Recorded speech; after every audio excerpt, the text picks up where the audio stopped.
El individuo en el tránsito. La conducción de un vehículo implica grandes exigencias. ¿Por qué ocurren los accidentes? Es sabido que la capacidad del ser humano tiene un límite. Sin embargo, suele olvidarse cuando una persona se sienta al volante. Por ello es importante que usted, que se inicia como conductor, esté consciente de cómo actúan las personas. Los conocimientos que aquí se entregan pueden ser decisivos para su vida y la de los demás. ¿Sabía usted, por ejemplo, que estadísticas internacionales señalan que los conductores principiantes sufren accidentes de tránsito, en los que no se ven involucrados otros vehículos, con una frecuencia 10 veces mayor que los conductores con más experiencia? Las estadísticas también indican que la mayoría de las personas se ve involucrada en su vida en un accidente de tránsito donde resultan lesiones personales. Imagine que un conductor va por una carretera y desea adelantar a otro vehículo. ¿Puede hacerlo? Para responder a esa pregunta, el cerebro del conductor tendrá que juzgar la longitud de la distancia de adelantamiento y si el espacio disponible para ello es suficiente. Las percepciones visuales tienen que dar origen a decisiones seguras. El tránsito presupone y exige que se pueda confiar en los demás usuarios de las vías. También obliga a pensar que puede ser responsable de las lesiones o muerte de otras personas, y que usted mismo puede resultar víctima de los errores o de la irresponsabilidad de otros. Para ayudar a la persona / conductor a desenvolverse en el tránsito existen reglas. Conducir un vehículo puede compararse a algo así como estar permanentemente solucionando problemas. En efecto, usted es quien descubre y calcula lo que ha de hacer, y usted mismo lleva sus planes a la práctica. Además, dichos planes deben concordar con los de los demás usuarios de las vías. Sin embargo, las reglas no pueden ofrecer siempre claridad para saber cómo se resuelven determinadas situaciones. Lo decisivo en muchos casos es el sentido común, el buen juicio y la responsabilidad de usted y de los demás. La responsabilidad con que usted asume su papel de conductor contribuye a formar toda la cultura de tránsito. Si hay muchas personas irresponsables, habrá, sin duda, un tránsito más violento y agresivo y, por lo tanto, mucho más peligroso. ¿Están capacitadas las personas para responder a las exigencias del tránsito? Acompaña al siguiente conductor durante algunos kilómetros de viaje. Está oscureciendo, está nublado y la visibilidad es reducida. La carretera parece desaparecer al final de una cuesta. Posición 1. La velocidad es de 90 km por hora y el conductor ve cómo la carretera continúa más allá. Él espera que haya una curva hacia la izquierda. Decide cambiar de sintonía la radio. De pronto se lleva una sorpresa. La carretera tiene una curva hacia la derecha, viéndose obligado a maniobrar bruscamente, al mismo tiempo que afloja la presión sobre el acelerador. Por suerte, el pavimento está seco y tiene buena fricción. Después de la curva a la derecha hay una hacia la izquierda, y poco después de esta, en la posición 2, se acerca algo que parece ser una motocicleta, pero resulta ser un automóvil cuyo foco izquierdo va apagado. Pronto nuestro automovilista se ve obligado a reducir la velocidad, ya que va a pasar a un ciclista y la carretera es demasiado estrecha para dar cabida a 3 vehículos. El riesgo es muy alto. Luego de unos cientos de metros, en la posición 3, nuestro conductor se cruza con un vehículo cuyas luces bajas son muy potentes, quizás estén mal ajustadas, y sorpresivamente descubre a un peatón que transita a escasos metros delante de su vehículo. Este peatón no lleva nada reflectante, pero camina por el borde de la calzada, por lo que puede evitarse un accidente. El conductor comienza a sentir una sensación de disgusto. Piensa en lo ocurrido en el último kilómetro y, a la vez, a 90 km por hora, ingresa a una zona con bosques a ambos lados de la carretera. Ya en la posición 4 y con su atención dispersa, descubre 2 animales que están cruzando de izquierda a derecha, a unos 100 metros delante de su automóvil. El conductor frena algo y continúa a una velocidad más baja, ya que luego virará a la derecha. Rápidamente llega al cruce, y al virar a la derecha, en la posición 5, sobrepasa la línea central, que marca el eje de la calzada. Sin embargo, no ocurre un accidente porque no venían vehículos en sentido contrario. A lo largo de estos kilómetros se han manifestado aspectos importantes del tránsito y del comportamiento del conductor. A continuación se examinarán las situaciones que surgieron, conjeturando acerca de lo que pudo suceder. En la posición 1, el conductor interpretó mal el terreno, esperaba una curva hacia la izquierda, pero la curva era hacia la derecha. Luego, de igual modo, interpretó mal al auto que llevaba un foco roto, creyendo que era una motocicleta. Estas interpretaciones erróneas del entorno, que son bastante corrientes, pueden ser muy peligrosas. Surgen cuando los indicios en cuanto a distancia y forma son insuficientes o poco claros. Observa la gráfica de tu derecha. En A se aprecia la llamada perspectiva lineal, es decir que las líneas convergentes parecen hallarse a mayor distancia del ojo en su parte más estrecha. Otros ejemplos de interpretaciones erróneas son cuando al conducir por terreno montañoso o sinuoso, se tiene la sensación de ir cuesta abajo, en circunstancias que lo hace cuesta arriba, o cuando los focos sucios o con luz poco potente de un vehículo hacen que éste parezca encontrarse a mayor distancia de la real. Una especie de imagen estereoscópica aparece una vez que el cerebro ha hecho su interpretación, pero esta capacidad de percibir distancias funciona solo cuando se trata de distancias cortas. A distancias superiores a los 50 m los indicios y pistas del entorno adquieren más y más importancia a la hora de juzgar distancias. Observemos la gráfica de tu derecha nuevamente. D ilustra el llamado tamaño relativo, que significa que si los objetos son iguales, parecen ser de diferente tamaño, uno cree que el objeto que parece más pequeño se encuentra a la mayor distancia. Tenemos en C lo que se llama la densidad de pauta, es decir que cuanto más densos aparecen los objetos, tanto más lejos parecen hallarse. Y finalmente en D, vemos el sobrecubrimiento, esto es, que un objeto que cubre a otro parece hallarse más cerca del ojo. ¿Por qué es importante saber esto?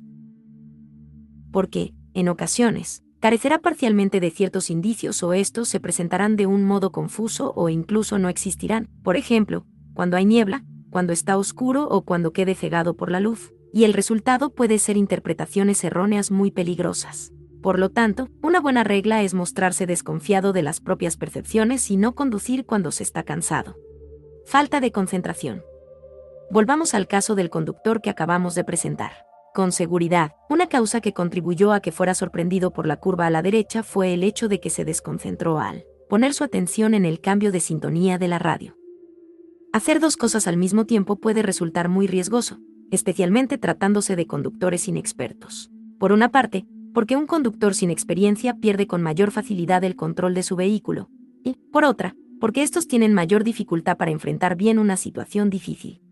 Además de llevar las dos manos sobre el volante, es importante concentrarse en el tránsito. Por ello, no debe conducir si se encuentra contrariado por algo que le ha sucedido y evite las discusiones mientras conduce. Los problemas emocionales que desvían los pensamientos, el ocuparse de una radio, de un teléfono, el fumar o comer mientras conduce influyen negativamente en la seguridad del tránsito. Distraerse y desviar la atención de lo que se está haciendo, con algún pensamiento o algo que hemos visto, es un hecho que ocurre con frecuencia. Las distracciones al conducir son causa de muchos accidentes. Si usted se distrae tendrá menos tiempo para reaccionar ante un imprevisto, ya que tardará más tiempo en recibir información. Conducir requiere toda su atención. Capacidad de reacción. El conductor reaccionó rápidamente cuando estuvo a punto de salirse del camino en la primera curva. Demostró buena capacidad de reacción. El movimiento del volante y la reducción de velocidad salvaron la situación. El tiempo de reacción del conductor tiene gran importancia cuando se enfrenta a una situación difícil. Sin embargo, debe tener presente que en una comparación entre quien tiene un menor tiempo de reacción y quien conduce a baja velocidad, por ejemplo, cuando se trata de ver quién se detiene primero, el que conduce a menor velocidad lleva todas las de ganar. Con frecuencia se piensa que los conductores jóvenes reaccionan en cualquier situación con mayor rapidez que quienes tienen más edad. Esto es falso.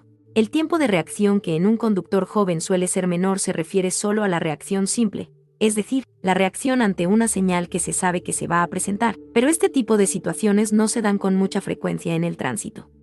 En situaciones reales que requieren reacciones complejas, en las que deben interpretarse rápidamente muchas impresiones, los conductores expertos tienen una reacción mucho más rápida. El grupo de edad más rápido corresponde a quienes tienen entre 35 y 50 años. Posteriormente, a medida que la edad va aumentando, el tiempo de reacción va siendo mayor. Capacidad visual. El conductor se sorprendió al descubrir a un ciclista a pocos metros de su vehículo. Esto lleva a pensar en la capacidad para ver en la oscuridad y descubrir los objetos importantes en el tránsito. Las personas no tienen la vista aguda del halcón ni la capacidad de los felinos para ver en la oscuridad. Al conducir en la oscuridad es frecuente que se presenten efectos de ceguera, ya que a pesar de que no se miren las luces de vehículos que vienen en sentido contrario, es posible que algunos rayos de luz se reflejen dentro del ojo, empeorando por corto tiempo la visión. La figura muestra cómo puede ser el efecto de ceguera en estos casos. Observar gráfica. Una vez más se nos recuerdan nuestras limitaciones. Si el ojo fuera perfecto, veríamos un mundo diferente. Sigamos. Usted sabe que adaptarse a los cambios de iluminación lleva cierto tiempo. Cuando se pasa a un recinto oscuro desde la luz del día y a pleno sol, al principio se ve muy mal, incluso, durante algunos momentos puede que no se vea nada. La ceguera real temporal que se produce al mirar directamente a los focos de un vehículo tiene un efecto mucho más grande y prolongado, y puede ocasionar serios riesgos de accidente. Otras ocasiones de ceguera pueden darse, por ejemplo, cuando tras conducir en un túnel se sale a la luz del sol, o cuando al atardecer el sol da directamente a los ojos. El conductor descubrió al peatón a unos pocos metros de distancia. Quizás ello se debió a que las luces del vehículo que venía en sentido contrario estaban mal ajustadas. Pero la verdad es que la distancia de visibilidad en un cruce de vehículos que van con luces bajas no supera los 15 metros o 20 metros. Cuando no hay tal cruce es posible ver las demarcaciones de la calzada hasta unos 70 metros. Cuando se produce un efecto de ceguera temporal, la distancia de visibilidad es de 0 metro. De lo anterior se desprende que descubrir personas o animales en la vía puede resultar muy difícil en ciertas circunstancias. Por lo tanto, usted debe contar siempre con la posibilidad de encontrarles y estar bien preparado para ello. Conviene saber que un abrigo oscuro refleja solo el 5% de la luz, la ropa blanca un 80%, y los materiales reflectantes entre un 90% y 98%. Percepción selectiva. Hasta ahora se han visto las limitaciones del ojo para ver en la oscuridad, dado que el conductor tardó en descubrir al peatón que caminaba delante. Pero también hay otras causas que limitan la visión. En efecto, no siempre se ve oportunamente lo que es más importante. Las personas funcionan de tal manera que descubren lo que están dispuestas a ver, esto es, lo que esperan encontrar. Dicho de otro modo, lo que no se espera ver no se descubrirá o tardará mucho más tiempo en hacerlo. Con seguridad, el conductor no tenía ni el más mínimo presentimiento de que pudieran aparecer animales en la carretera, razón por la que tampoco estaba preparado para ello. También influyó el hecho de que tuviera prisa, ya que cuando estamos apurados tratamos de prescindir de todo aquello que estorba la conducción. La necesidad de llegar pronto a la meta tiene como efecto que todo lo que no viene al caso no tenga cabida en la conciencia. En ese caso domina una especie de mecanismo de represión. El estar consciente y la consideración de la aparición de riesgos debieran llevar a una reducción de la velocidad, pero ello quizás supone una contrariedad para un conductor que tiene prisa. Lo dicho hasta ahora puede resumirse de la siguiente manera. A menudo se está expuesto a una gran cantidad de impresiones sensoriales. Al ir conduciendo no se tiene tiempo de descubrirlo todo, por lo que el cerebro selecciona los estímulos o información. Tanto la selección como su interpretación no dependen de la casualidad, sino que se ven influenciadas por las expectativas, necesidades y por el estado de vigilancia. Lo anterior es aplicable a todas las personas y suele llamarse percepción selectiva. Sin embargo, existen diferencias entre las distintas personas en cuanto a cómo captan e interpretan una situación. Así, lo que una persona ha visto puede no haber sido percibido por otra, y la interpretación de un hecho puede ser muy diferente de una persona a otra. Después de realizado el proceso perceptivo, que es rapidísimo, se decide acerca de una acción. Esta acción, en combinación con la de los demás usuarios y con la carretera, conduce a un resultado, el que proporciona experiencia y nuevos conocimientos. A causa de la percepción selectiva se corre el riesgo de pasar por alto circunstancias importantes en el tránsito. Localización. Recuerde nuevamente que el conductor fracasó bastante en el descubrimiento de objetos importantes. En parte, ello se debió a las limitaciones del ojo para ver en la oscuridad, así como también al fenómeno de la percepción selectiva que se acaba de mencionar. Pero además existe otro factor importante, la forma como el conductor mira durante la conducción. ¿Hacia dónde, en qué orden y durante cuánto tiempo mira el conductor? Estos tres factores dependen de la habilidad de cada persona y van variando con la experiencia. Para poder comprender mejor, hay que saber cómo funciona el ojo. La pupila regula la entrada de luz variando de tamaño. Esta aumenta en la oscuridad. El cristalino provoca la refracción del rayo de luz para que vaya a parar a la retina en un ojo normal. La capacidad de refracción del cristalino puede modificarse con los músculos y fibras que se contraen y relajan. La retina cubre gran parte del extremo posterior del ojo y contiene células que transforman los rayos de luz en señales eléctricas que a través del nervio óptico son transmitidas al cerebro, donde se percibe la imagen. En el punto en que el nervio óptico entra en el ojo se encuentra la llamada mancha o mácula ciega. En esta no hay células visuales, por lo que el reflejo de un objeto en él no puede ser percibido. En la siguiente gráfica, está la representación de un ejercicio. Es elección de cada lector si quiere hacerlo o no, en ningún caso es obligación hacerlo. De todos modos te leo de qué se trata.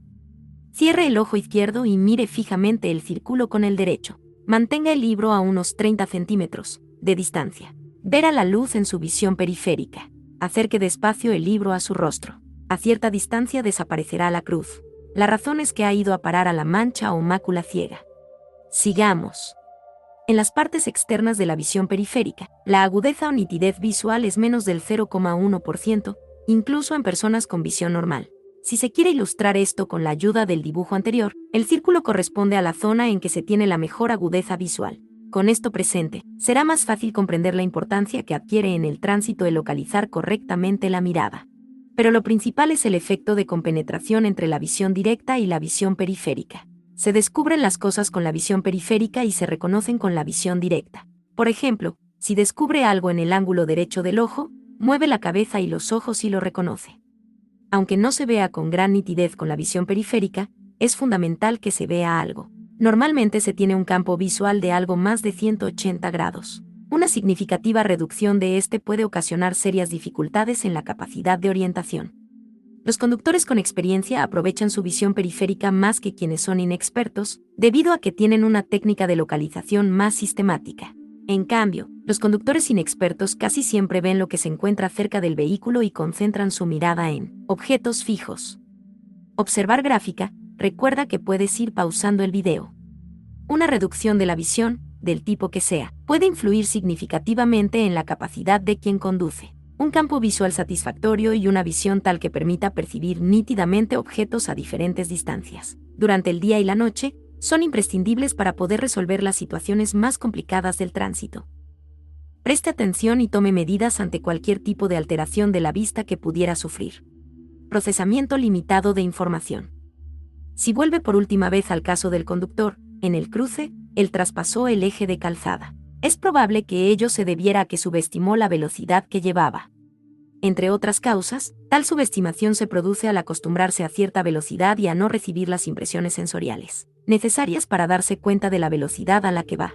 Los automóviles modernos tienen una marcha bastante silenciosa y sin vibraciones, lo que facilita el no advertir la velocidad a la cual se marcha. Asimismo, la conducción monótona por una carretera recta y en buen estado tampoco presenta variaciones en lo que a las impresiones de la vista se refiere. Subestimar la velocidad puede ser muy riesgoso, sobre todo porque puede equivocarse al juzgar la distancia de frenado. Las limitaciones de la capacidad del cerebro para procesar la información no solo se reflejan en una estimación errónea de la velocidad que se puede llevar, sino también cuando se trata de captar información o cuando se juzga la distancia entre otros vehículos.